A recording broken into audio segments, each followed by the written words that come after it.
Good afternoon, dear Professor Hussaina. I'm Wang. This is my policy brief. My title is Policy Brief on the Implementability of China 9 Years Compulsory Education.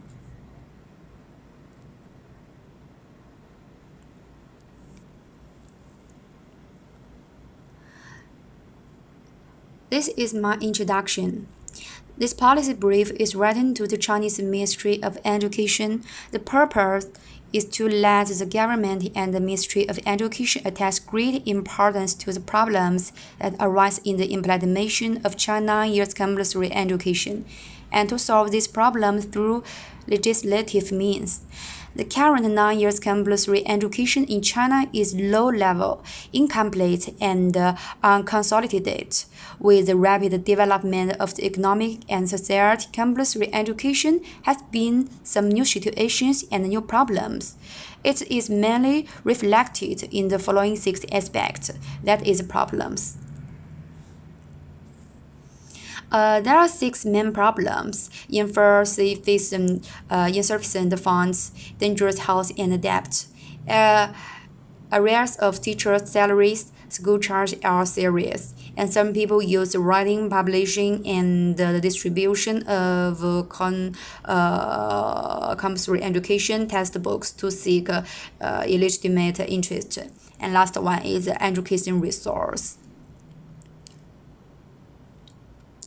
The total amount of the financial management in compulsory education is insufficient, and there are gaps in the public funds in many schools. Some schools still have the dilapidated houses and debts. That is very serious. In some places, teachers' salaries can be paid on time and in full. Compulsory education students have a heavy learning burden, and the test-oriented education has not been fundamentally changed. The distribution of the compulsory education resource is not reasonable. The gap between urban and rural areas, between the regions, and between the schools still exists. Some localities and some aspects still have an expanding child some compulsory education. The school's unreasonable charging from them is serious, and the parents' financial burden is heavy. There are accidents in compulsory education schools. Some people use the preparation, publication, and distribution of the compulsory education textbooks to seek the illegitimate interest.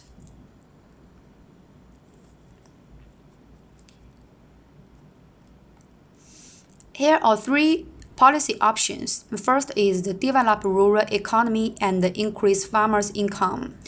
Second is promote rural education reform, and last one is personal system reform. Available options include government efforts to develop the rural economy and increase farmers' income. Government at all levels must truly attach importance to the economic development of the rural areas. Only by letting the peasants become rich, so that the peasants will pay attention to education and will be willing to invest it in education. The second option is to promote the rural education reform and promote the development of rural education.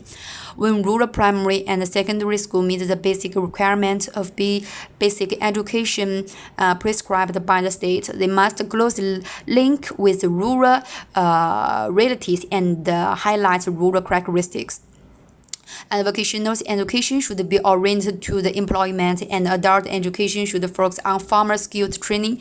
Both must implement various school learning modes and training methods to cultivate the rural talent, thereby promoting the farmers' income growth and promoting rural surplus labor. Second and third industry transfer. In addition, we must make full use of the modern distance education method to promote the sharing of the quality education resource in urban and rural areas. On the other hand, the government and the Ministry of Education should promote the reform and the rural primary and secondary school personal system and strengthen the rural teachers. The Ministry of Education must adopt effective policy measures to attract outstanding talent to teach in the countryside. It is possible to encourage urban teachers to teach in the countryside through regular exchange and training. And colleges should also increase their publicity efforts to prevent the student from dropping out of the school. The government and the school should strengthen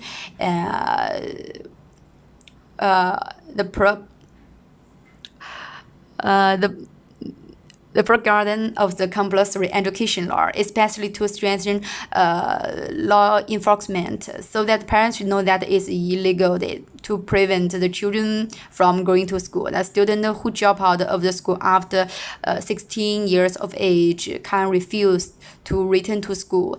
The provisions of the administrative measures taken against their guardians. So there are three recommendations. The first is the welfare policy, and second is training, and the last is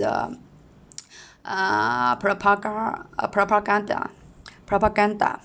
The first is the government and the Ministry of Education have introduced the relevant welfare policy and attached higher quality talent to teach in the rural areas and to raise the salary and basic living allocation of the rural teachers.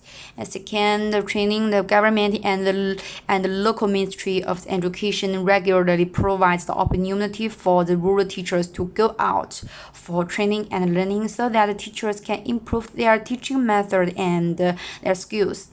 Last is increase the propaganda of the compulsory education, hold regular symposiums for the teachers and the students, conduct physiology counseling and education for students and the parents who are inclined and drop out of school, and conduct compulsory measures in accordance with relevant laws when necessary.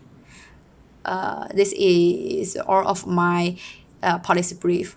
Thanks for listening.